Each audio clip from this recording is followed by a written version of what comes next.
get their advice. Are they softening their position in the protocol? Are they changing the ground?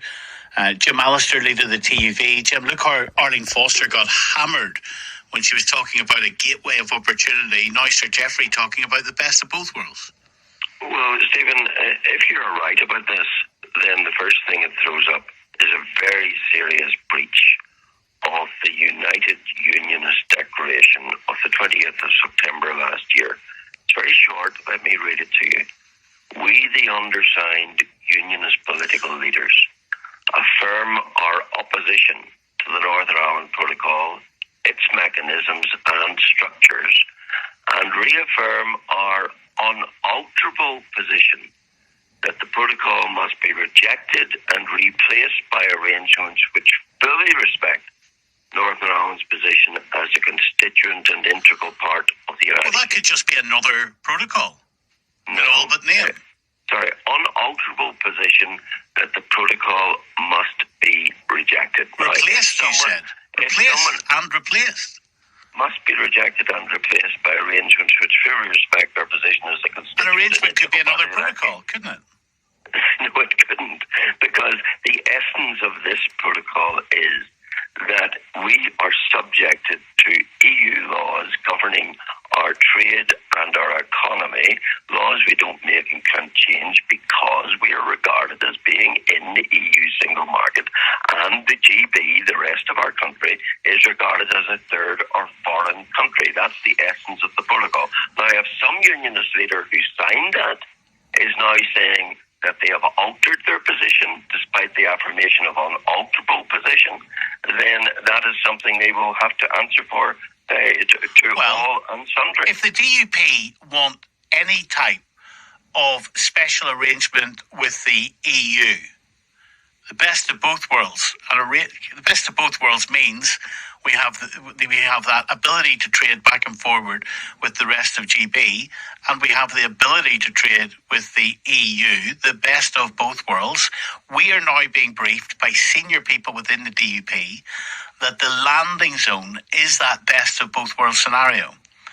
Stephen, the best of both worlds comes at the price of accepting EU sovereignty over our economic and trading matters, because that's what flows with being in the EU. So if there is any type of best of both worlds scenario, Jim Allister, with the EU, will you continue with your advice to the public of transferring votes from the TUV to the DUP? Let's be very clear. I have been clear that people should be transferring to anti-protocol, pro-union candidates. If people cease to be anti-protocol, then the advice ceases. Let's be very clear about that.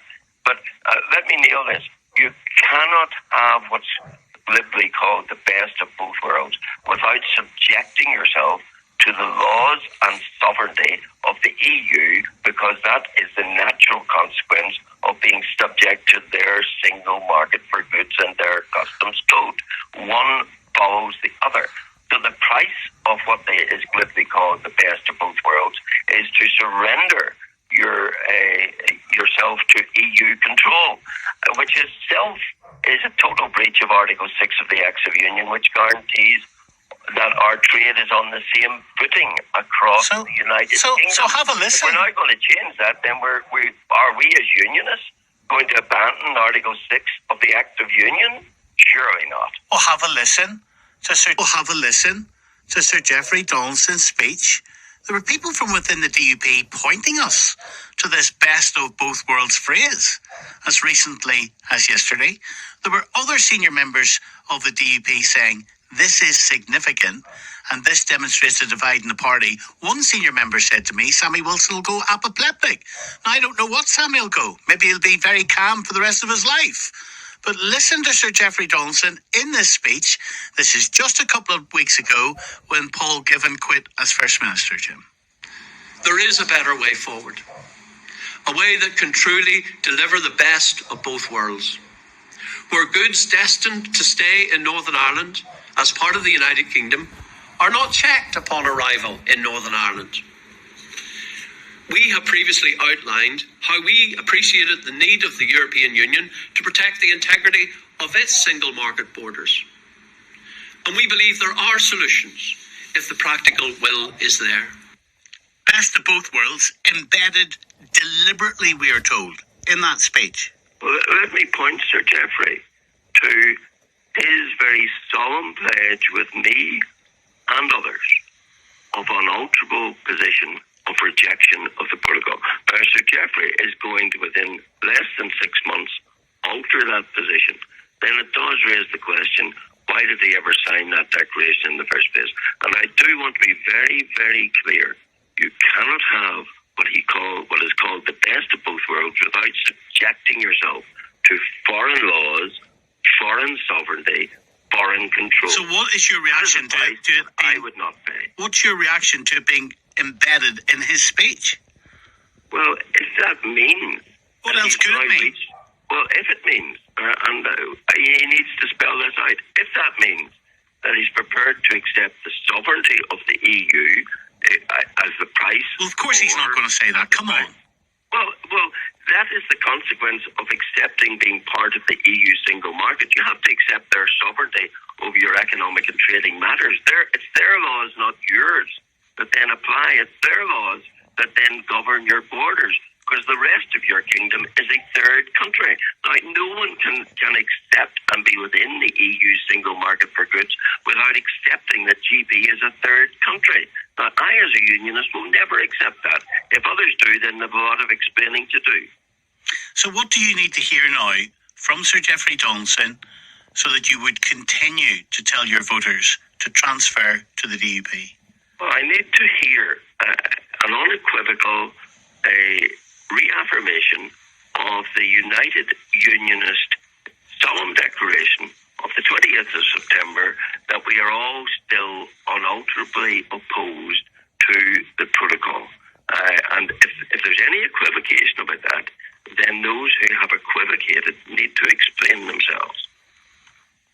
Well, we've asked the DUP what their position on the protocol is, and we haven't heard back from them yet. Well, I think that's disappointing.